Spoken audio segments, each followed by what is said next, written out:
नमस्कार, आप देख रहे हैं आज तक। आपके साथ मैं हूं सईद अंसारी। हम इराक में फंसे लोगों की बात करेंगे, लेकिन बड़ी खबर इस वक्त की यह है कि इराक के 40 लोगों का सुराग भारत को मिल चुका है। और अब से कुछ देर पहले एक प्रेस कॉन्फ्रेंस में एमईए के प्रवक्ता ने इस बात की पुष्टि की है कि हमें जानकारी मिल चुकी है कि 40 लोग कहां हैं जिनका अपहरण किया गया है, और भारत सरकार पूरी कोशिश कर रही है कि इन लोगों को सुरक्षित वापस भारत लाया जाए।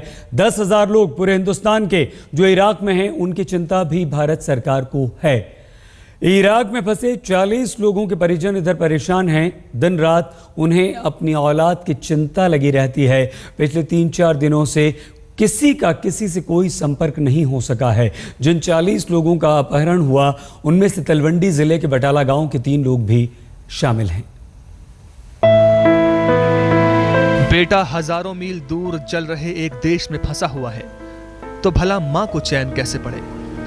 न उसकी कोई खबर आती है, न कोई पैगाम उस तक पहुंचता है। इस सन्नाटे में सांस अटक गई है, मन रह रहकर कांप उठता है। अनिष्ट की आशंका घेरे रहती है। फिर ऊपर वाले से उम्मीद भी बनती है कि वो इतना कठोर नहीं हो सकता। गुरमीत कौर की एक ही तमन्ना रह गई है कि बेटा सही सलामत घर आ जाए। प्रशासन को भी खबर मिली है तो वो गांव वालों को ढांढस बंधाने गांव आया हुआ है। सरकार अपनी ओर से कोशिशें कर रही है, लेकिन मुश्किल ये है कि पिछले 2 दिनों से कोई संपर्क नहीं हो पा रहा। जिन 40 लोगों को इराक के मोसुल से अगवा किया गया है, वो सब के सब पंजाब के हैं। तलवंडी जिले के बटाला गांव के बेटे भी वहां रोजगार के लिए गए थे। 10 महीने पहले इराक गए धर्मेंद्र की मां के हाथों में बेटे की तस्वीर है। तस्वीर ही तसल्ली दे रही है। कंवलजीत सरकार से मदद की गुहार लगा रही है। सरकार के ही आहो हाथ जोड़ के मिन्नत करन दे ना, सरकार साडा बच्चा सानू सही सलामत घर वापस भेज देवे। और अही सरकार को की मंगना हो, यही दुआवां करने पे मिन्नत करने आ भी साडा बच्चा जिद्दां भी हो सकदा वे, सानू मतलब भी सही सलामत चाहिए बच्चा साडा घर।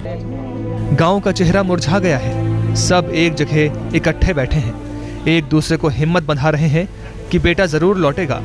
अचानक जैसे उनके अपहरण की मनहूस खबर आई, वैसे ही ताजा हवा के झोंके की तरह अच्छा संदेश भी आएगा कि जिगर के टुकड़े सलामत हैं, देश लौट रहे हैं। आज तक ब्यूरो। होशियारपुर गांव की भी बिल्कुल ऐसी ही कहानी है। दिन भर घर वाले इस उम्मीद में बैठे रहते हैं कि इराक से कोई अच्छी खबर आएगी, लेकिन अब तक उन्हें अपने बच्चों की कोई खबर नहीं मिली है।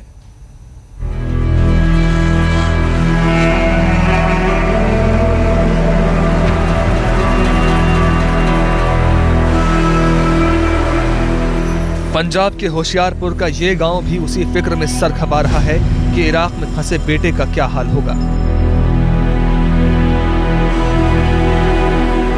कब वहां से खबर आएगी कि वो ठीक है। कब पता चलेगा कि खून खराबे में उलझे देश से उसकी रवानगी हो गई है। 15 जून को उससे आखिरी बात हुई। इतना पता चला कि उसे किसी महफूज जगह पर रखा गया है, लेकिन अब उसकी कोई खबर नहीं है। ये चुप्पी भारी है। इस छटपटाहट के आलम में गांव घर वालों ने दूतावास से भी संपर्क करने की कोशिश की, लेकिन वहां से कोई मदद नहीं मिली। अब हालत ऐसी है कि ना तो नदी में उतर सकते हैं और ना ही किनारे पर खड़े रह सकते हैं। बस यही दुआ कर सकते हैं कि इराक में फंसा अपना बेटा घर लौट आए। मैं यही चाहती भी मेरे हस्बैंड ठीक ते बाकी सारे ठीक ठाक अपने घर आ जान।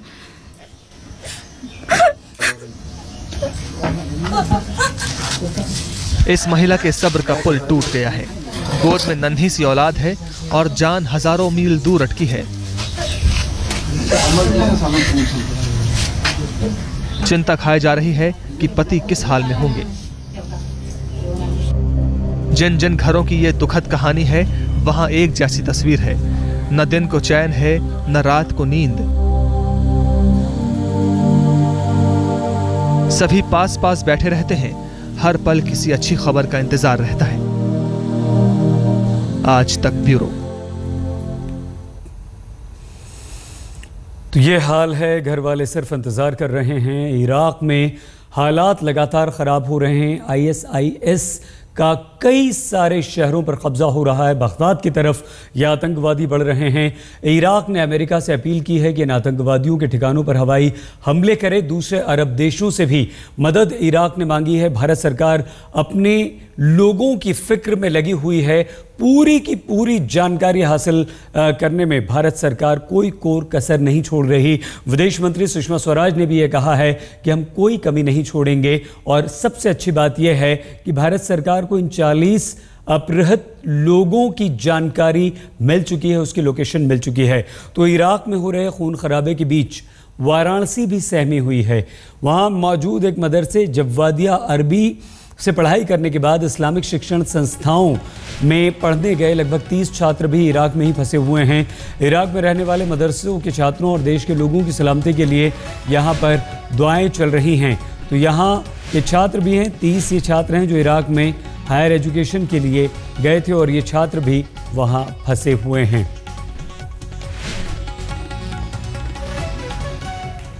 बहुत सारे लोग ऐसे हैं जो इराक में अभी फंसे हुए हैं, लेकिन कुछ खुशकिस्मत भी हैं जो इराक से वापस अपने देश वतन लौट आए हैं। तो इराक से कैसे भाग के आए, किस तरह से इन भारतीयों ने अपनी जान बचाई उस वक्त जब चप्पे चप्पे पर विद्रोहियों का कब्जा था, जगह जगह बम फट रहे थे, गोलियां चल रही थीं, आतंकवादियों के बीच से जान बचाकर आए भारतीयों से बात की है हमारे संवाददाता विवेक शुक्ला ने। इराक से हमारा नाता कितना गहरा है ये बताने की ज़रूरत नहीं। जब इराक जल रहा होता है तो लगता है पड़ोस जल रहा है, हमारा घर जल रहा है। लेकिन ऐसे समय में जबकि इराक में कई सारे परिवार हैं, भारतीय परिवार जो कि अगवा कर लिए गए हैं, जो असुरक्षित हैं, ऐसे में एक परिवार हमारे साथ है जो कि वहाँ से सुरक्षित बच करके लौटा है। अहमद साहब हैं हमारे साथ। अहमद साहब, आप कब गए थे इराक, कैसे फंसे वहाँ पर, क्या हालात, किन हालातों का सामना किया? अहमद शम्मद, जनरल सेक्रेटरी शिया सुन्नी फ्रंट ऑल इंडिया। अभी 10 तारीख को ही हम लोग गए थे और मैं, मेरा बेटा और भतीजा हम लोग वहाँ गए और जाके हमने करबला जाना था क्योंकि ओकेशन था इमाम मेहंदी का, तो करबला जाना था।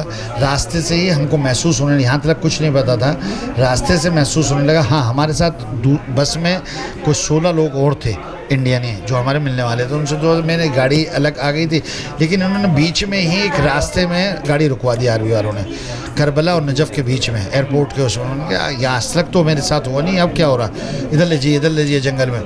तो हमें जब भी खतरा, गाड़ी उतरी है, वो चेकिंग हुई, दूसरी बस बदली है, दूसरी बस बदली गई वहाँ से, फिर आगे जाके तीसरी बस बदली गई। हालात वहीं से ख़राब होने लगे थे। मुझे जो अफसोस और दुआ करी, मैं आपके माध्यम से सच बतला रहा हूँ, मैंने जो हमारे 40-41 भारतीय बंधु, जब मैं बगदाद गया, मैंने रोडों पर गोलियाँ देखी।